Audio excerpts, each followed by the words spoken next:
loving the storyline. Beautiful trailer. It's amazing how drama has become a tool for social change, you know, advocating for issues like domestic abuse. And on the couch with us right here, we have the director of Chizoba, Lisabel Ogechukwu Nkemdulu, and actor Oluwaferomi Somisola. They're here to talk about their yet-to-be-released movie, Chizoba, and we just saw a bit of the trailer there. Powerful, powerful already. I'm connecting with them. I was literally having goosebumps. Wow. Welcome to the show. Thank you. Thank you so much. So talk to us about what inspired the story for Chizoba. Well, I mean, the everyday domestic violence story that is told and overtold. But then, for me, one of the reasons why I wanted to tell this story is because there's abuse that transforms into other forms of abuse that people don't necessarily talk about. And for this story, Chizoba, we see domestic abuse transforming into drug abuse. And why I wanted to tell this story is because I've seen cases, you know, I studied guidance and counseling in school. And one of the things that we're taught to do in school was that we're meant to read, we're taught to read rather, cases, you know, where individuals go through certain stuff, especially domestic abuse. And we see how that it transforms into other forms of abuse, and nobody really talks about that. So because of the convention we were going to have in church some weeks ago, I wanted to write a story that, you know, could be told in church. And so that's why. That's what inspired the story. So I'm wondering about the fact that you were the director. So it's one thing to have a powerful story. It's another thing to be able to help the characters connect with it and, of course, And bring it to life. Did you have to go through some kind of training or go through a process yourself to be able to connect with this story? Well, yeah, so I started filmmaking as a director in Ebony Life Creative Academy. Thank you so much, Moabudu. Yes, and that really helped my process. And when I was in film school, I directed a short, We Have Rat, and she was one of the actors on the short film. So it was really easy to connect with her. So talking about this film, when I had the idea and I ran it by her, she was really excited about it. So it was easy because, like, we've done it before. So, yeah. Okay, Oluwaferomi, interesting character there. Have you ever suffered domestic violence? No. Or domestic abuse? No, I have not. So how were you able to get into that character? Okay, so the first thing that came to my mind when I read through the story, flashbacks of different other people's stories. Okay. And I was like, no, this is the story. I have not experienced it before myself, but then the thought of other people's cases and situations just came to me, and I was able to connect with that. Yeah. So what was your own thought process when you saw the script? How did you get prepared for the role yourself? All right. So from the synopsis, I loved it, and I knew it was going to be a bit sensitive. And then I needed to get to a place of being able to tell the story in a believable way because I've not experienced it before. Of course. And I had to understand Chizoba herself. Like, not knowing my lines, not like just to know who Chizoba is, what makes her do what she does, like what ticks her, like things about her, what led her to this point of drugs, what is going on in her family, just to understand her personality. Okay. And then from there, I was able to relate, find similarities between her and myself, bring those similarities, then the differences, work on it, drop my own, and then pick hers. Like, that was amazing. Amazing. So let's talk about statistics, right? I mean, this is very passionate for you. I mean, it's something that you're very passionate about because you wrote the story, right? It is an aspect, or, you know, it is a very delicate area, right? And it's a very delicate issue that a lot of women are going through. Not just women, also men as well, also going through domestic abuse as well, not just women. I mean, they say every 3 in 5 women actually suffer domestic violence. So talk to us about, you know, what you were thinking putting together the story. So It is very sensitive, you know, especially because I put it around the church. I was very careful because I was afraid that my church, and the church in the story is a real church. It's my church. I worship there. And I was very worried because, like, it's a church, you know, it can be very sensitive. They can come at me because it's domestic abuse.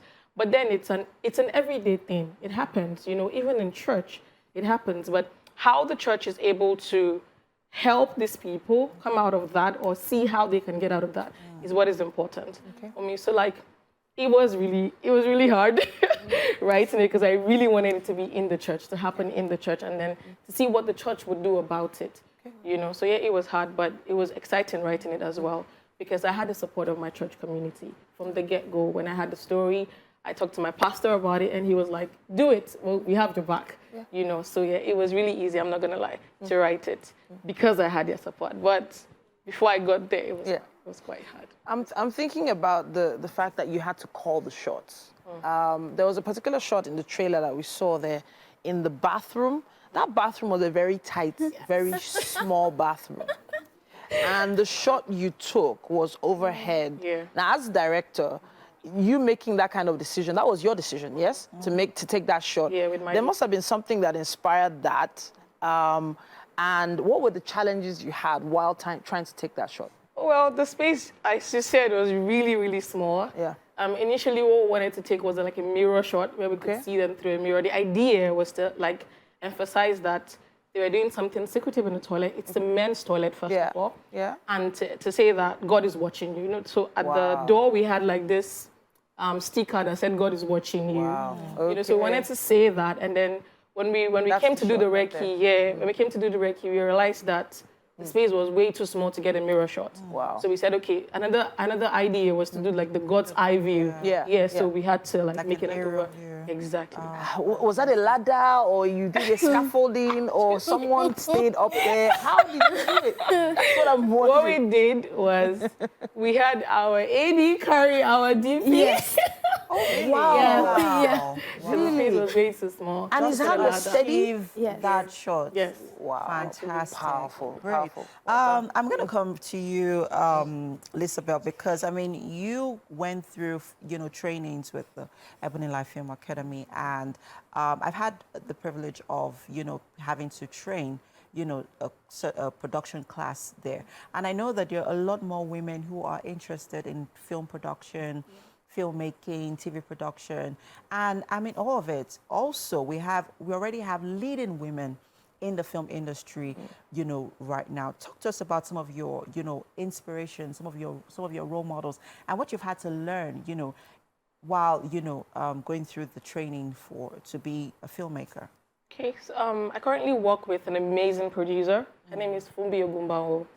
She is doing amazing stuff in the industry right now, and she's one of my inspiration. You know, the way she carries herself, her class, you know, and the way that I see her meticulous about the things that concern the films she's trying to make. God, she's such a source of inspiration to me. Another person that has been like a blessing to me that I have not worked with closely, and I would really love to work with closely, is Mo Abudu. I mean, she's such a fantastic person. And from the films and the stories she's been telling in Nigeria, I think that I would love to, you know, sit down, even if it's just once, you know, and have a chat. Or even, you know, experience her as a producer. All right. I want to come back to you. So the role of Chizoba right now has touched on drug abuse. And a lot of people are a lot of actors are a little wary of taking on roles like that because they feel it might stereotype them. It might, you know, you might be seen as someone who is some kind of way. Were you ever worried about that? And also connecting with that kind of character is also, did you do research on that? Did you have to, you know, look out for people that are going through that? Talk to me. Okay, so I'll start from the last one about connecting with the character. I schooled in an environment where, outside of school, I did not stay on school campus. So outside of school, people do drugs, they are hostels, they just live anyhow because they are not with their parents and they are not within the school compound. So I've I've lived with these people. I've seen how they. So when I saw the story, I saw the character. I was like, nah, this is this girl. She's one of these guys. Wow. And that helped me, and that helped me connect with the character. So for the being scared about being stereotyped, that did not cross my mind. Okay. Because I believe as an actor, when you tell a story, you show us who this character is, you do it well, right? And people see it, they understand it, and that's fine, that's good. The next time there is an opportunity to do something else, you take on it. You take it again and prove yourself again. Fantastic. Okay. So you tell your own story, you let people see what you want them to see. Yeah. All right. So Chizoba will be released today Yes. on YouTube, and I think it's definitely a good watch. I think everyone, who's going through domestic abuse, drug abuse, or even knows anybody who's going through it should definitely look out for this movie. Chizoba is definitely going to touch lives, and well done to the both of you. Really, and congratulations. Thank you so much. Right. That's one we're going to be looking out for, yes? We Goodness will. me. Wow, And, powerful story. Yeah, we have so much more. Well, we have games coming up Yes, next, indeed. right? Of course. It's game day. Yes, we'll be right back. Stay with us, people. Okay, where's Mike?